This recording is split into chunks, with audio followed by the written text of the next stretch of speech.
Telugu Desam party జాతీయ ప్రధాన కార్యదర్శి శ్రీ నారా లోకేష్ గారికి జన్మదిన శుభాకాంక్షలు. కలిశెట్టి అప్పలనాయుడు, తెలుగుదేశం పార్టీ సీనియర్ నాయకులు, ఎచ్చెర్ల నియోజకవర్గం. బీజేపీ నాయకులు, హిందుత్వవాది చికోటి ప్రవీణ్ మనతో ఉన్నారు. ఆయన నిన్న జరిగినటువంటి బలరాముడి యొక్క విగ్రహ ప్రతిష్టాపనకు సంబంధించి, అలాగే ఆయన రాజకీయ భవిష్యత్తుకు సంబంధించి ఆయనతో మాట్లాడించే ప్రయత్నం చేద్దాం. చికోటి ప్రవీణ్ గారు నమస్తే అండి. జై శ్రీరామ్. నిన్న జరిగినటువంటి విగ్రహ ప్రతిష్టాపన కార్యక్రమాన్ని చూస్తే మీకు ఎలా అనిపించింది?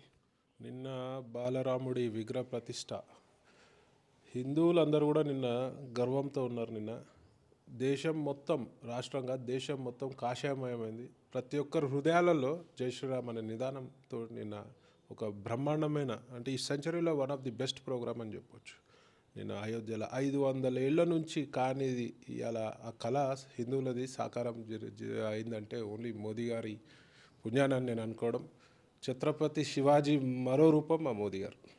అక్కడక్కడ అంటే నిన్న సాయంత్రం జరిగినటువంటి ర్యాలీలు కావాలి, దీపార్చన అక్కడక్కడ కొంచెం చెదురు ముదురు కట్టలేదు. ముఖ్యంగా ఇటు మెదక్ జిల్లా దౌలతాబాద్లో జరిగినటువంటి సంఘటన మీకు తెలిసే ఉంటుంది. దాన్ని ఎట్లా చూస్తారు అసలు? నిన్న నాకు వీడియో కూడా ఇవాళ రావడం జరిగింది. అక్కడ లోకల్ కార్యకర్తలు కూడా వీడియోస్ పంపించినారు. నిన్న ప్రశాంతంగా మేము మా సంతోషాన్ని ఎక్స్ప్రెస్ చేస్తూ, మరి మాకున్న రామభక్తిని చాటుతూ, మరి ఒక పల్లకి సేవ చేస్తుంటే మీదికెళ్ళి వేరే వర్గానికి చెందిన యువకుడు చెప్పిసరడం జరిగింది. అది పల్లకిపై పడ్డది. మరి ఇలాంటి ఘటనలు చాలా దురదృష్టకరం. మరి ఇవన్నీ కూడా మా హిందువుల మనోభావాలు కించపరిచే విధంగా ఉంటాయి. మరి దీనిపై పోలీసులు ఇమీడియట్గా చర్య తీసుకోవాలి. చర్య తీసుకుంటే అంటే ఈ లుచ్చగాడు, ఓవైసీ గాడు వచ్చి ఇన్వాల్వ్ అయ్యిందని కూడా తెలిసింది నాకు. మరి దీనిపై ఇక్కడ నేను ఎస్పీకి మాట్లాడుతాను, ఇప్పుడే నాకు తెలిసింది ఈ విషయము. మరి కఠినమైన చర్యలు తీసుకోవాలి. మేము శాంతియుతంగా పోతున్నాం. మరి మమ్మల్ని గెలికే ప్రయత్నం చేస్తే మాత్రం ప్రతి ఒక్క పౌరుడు, మా హిందూ సోదరు అందరూ కూడా వీరశివాజీ అవుతారని చెప్పి నేను మనవి చేస్తున్నాను. మరోవైపు పాకిస్తాన్ కూడా నిన్న ఒక అక్కసు కలిగింది. మెజార్టీ వాదానికి నిన్న అక్కడ బలరాముడి విగ్రహ ప్రతిష్టాపన అనేది ఒక ఉదాహరణ అంటూ కూడా మాట్లాడింది. దాన్ని ఎట్లా చూస్తారు? ఇప్పుడు ఇవాళ పాకిస్తాన్లో పోయి మనం గుళ్ళు కట్టే పరిస్థితి ఉందా? ఇవాళ రోమ్లో పోయి మనము చర్చి పక్కన గుడి కట్టే పరిస్థితి ఉందా? లేదు కదా. ఇండియాలో ఉన్నది ఆ పరిస్థితి. గుడి పక్కన మస్జిద్లు ఉన్నాయి, మస్జిద్ పక్కన గుళ్ళు ఉన్నాయి, చర్చిలు ఉన్నాయి. అందరికి కూడా ఒక ఈక్వల్ రైట్స్ ఇచ్చారు. దాన్ని వీళ్ళు ఉక్రోషంగా అక్కాల్సిన అవసరం లేదు. అక్కడ రామ జన్మభూమి అనేది రాముడు పుట్టిన స్థలం. 500 ఏళ్ళ కింద ఏదైతే డ్యామేజ్ జరిగిందో దాన్ని మేము మా హిందువుల మనోభావాలు కించపరచకుండా, మరి అలా కోర్టు తీర్పు, సుప్రీంకోర్టు అత్యున్నత న్యాయస్థానం తీర్పిచ్చింది. దాన్ని అందరూ కూడా గౌరవించాలి. దీన్ని వాళ్ళకేం పని అండి? అలా దేశంలోనే చక్కగా లేదు. వాళ్ళు అక్కడ చూసుకోమని చెప్పండి. ఇక్కడ ఇండియాకి ఇంటర్ఫియర్ కావాల్సిన అవసరమే లేదు వాళ్ళకి. మరోవైపు మీ రాజకీయ భవిష్యత్తుకు సంబంధించి చికోటి ప్రవీణ్ పార్టీలో చేరాడు తప్ప ఎటువంటి బాధ్యతలు అయితే అప్పచెప్పలేదు. కానీ రాష్ట్ర నాయకుడిగా చికోటి తనకు తాను ప్రమోట్ చేసుకుంటూ తిరుగుతున్నారని చెప్పి మీ మీద ఒక విమర్శలు వస్తున్నాయి. వాటికి ఏం సమాధానం చెప్తారు? నేను ప్రమోట్ చేసుకుంటున్నా. నాకు చాలా ప్రమోషన్ వచ్చింది మీడియా పుణ్యాన. నాకు కొత్తగా ప్రమోషన్ చేయాల్సిన అవసరం లేదు. నేను ఏ పార్టీలో అయితే జాయిన్ అయినానో నా హిందుత్వాన్ని కాపాడుకునేందుకే జాయిన్ అయినా. నేను ఏదో పదవులు అలంకరించాలని, నేను ఏదో ఉన్నత స్థితికి పదవులలో రాజకీయం పోవాలని కాదు. నాకు ఒక షెల్టరు, ఒక అంబ్రెల్లా లెక్క నాకు పార్టీ అండదండలు కావాలి. దాని గురించి నేను ముఖ్యంగా హిందుత్వాన్ని, గోవుని కాపాడే విధంగానే నేను ఈ పార్టీలోకి రావడం. కేవలం షెల్టర్ కోసమే జాయిన్ అయినామంటారా బీజేపీలో? షెల్టర్ అంటే నేను హిందుత్వం గురించి పోరాటం చేస్తుంటే రకరకాల ఇబ్బందులు మీరు చూసారు కదా. గత లుచ్చా ప్రభుత్వం, బీఆర్ఎస్ ప్రభుత్వం నాపై అనవసరమైన, అన్యాయమైన కేసులు పెట్టారు. మరి ఆ ఒక ఇండివిజువల్గా ఎదుర్కోవాలంటే శక్తి సరిపోదు. ఇప్పుడు ఒక బీఆర్ఎస్ లాంటి గవర్నమెంట్ని ఎదుర్కొన్నా నేను, ఒక ఇండివిజువల్గా నా శక్తి సరిపోదు. నాకు ఒక ఆర్గనైజేషన్ అండ ఉండాలి. నాకు బీజేపీ ఉన్న ఎజెండా, నా మనస్తత్వం సూట్ అవుతుంది. నేను హిందువుల గురించి, గోవు గురించి పాటుపడుతున్నాను కాబట్టి నేను పార్టీలో జాయిన్ అయినా. అంతేగాని నాకు పెద్ద పెద్ద పదవుల గురించి నేను ఈరోజు కూడా నేను ఆలోచిస్తున్నారా? మీ అభిమానులు చాలామంది చెప్తున్నారు చికోటి ప్రవీణ్ లాంటి నేత పార్టీలో జాయిన్ అయితే పార్టీ వాళ్ళు ఏ బాధ్యతలు ఇవ్వకపోను, చికోటి ప్రవీణ్కు సరైనటువంటి గౌరవ మర్యాదలు దక్కట్లేదని చెప్పి మీ అభిమానులు మా వద్ద వచ్చి కానివ్వండి, బయట కానీ చెప్పుకుంటున్నటువంటి పరిస్థితి ఉంది. అట్లేం లేదండి. నాకు కిషన్ రెడ్డి గారు ఎప్పుడు కూడా, కిషన్ రెడ్డి గారు కానీ, లక్ష్మణ్ గారు కానీ, డికే అరుణ గారు కానీ, సంజయ్ అన్న ముఖ్యంగా నా జాయినింగ్ అడ్డు అయిన రోజు కూడా ఆయన స్పందించినాడు. నాకు మంచి సముచిత న్యాయం, నాకు ఇబ్బందే లేదు. నాకు మంచి పొజిషన్ ఇచ్చారు. నేను ఏ పార్టీ పోస్టు అడగలే. మొన్ననే ఎలక్షన్స్ అయిన, ఎలక్షన్ ముందు 1.5 month ముందే నేను జాయిన్ అవ్వడం జరిగింది. ఇప్పుడు మా పార్లమెంట్ ఎలక్షన్ రెడీ అవుతున్నాం. పార్లమెంట్ ఎలక్షన్లు అయిపోయాక నేను నా ఒక బాధ్యతను ఏదన్నా అడుగుతాను. అంతా హడావిడిలోనే ఉన్నారు కదా.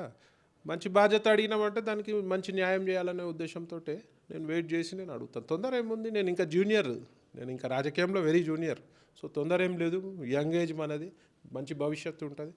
నాకు పార్టీ సిద్ధాంతాలు నచ్చి, మోదీ గారి చరిష్మా అనుకోండి, మోదీ గారు ఏవైతే భారతదేశానికి మంచి చేస్తుండో ఆయనను చూసి నచ్చి నేను పార్టీలకు రావడం జరిగింది. కానీ పదవుల గురించి కాదు.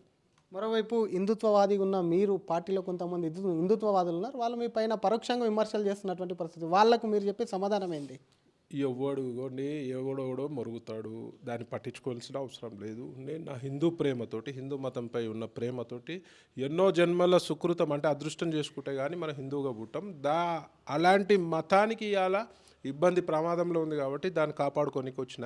ఇట్లా విమర్శించేటోళ్ళు హిందుత్వం ముసుగులో ఎంతోమంది ఉన్నారు, వాళ్ళని నేను పట్టించుకోవాల్సిన అవసరం లేదు. మురిగే కుక్కల కింద తీసేస్తాను. మరోవైపు ఎక్కడి నుంచి చికోటి ప్రవీణ్ ఇప్పటికే ఎంపీ టికెట్కు ప్రయత్నాలు ముమ్మరంగా చేస్తున్నారని చెప్తున్నారు, ఎక్కడి నుంచి పోటీ చేస్తారు? ఇప్పుడు అధిష్టానం ఎట్లా ఆదేశిస్తే అట్లా నా ఒక మనోభావన అయితే చెప్పడం జరిగింది. వాళ్ళు ఎట్లా చెప్తే అట్లా ఏం చెప్పారు అసలు, ఎక్కడి నుంచి అడిగారు మీరు టికెట్? నేను జైరాబాద్ నుంచి అడిగినా.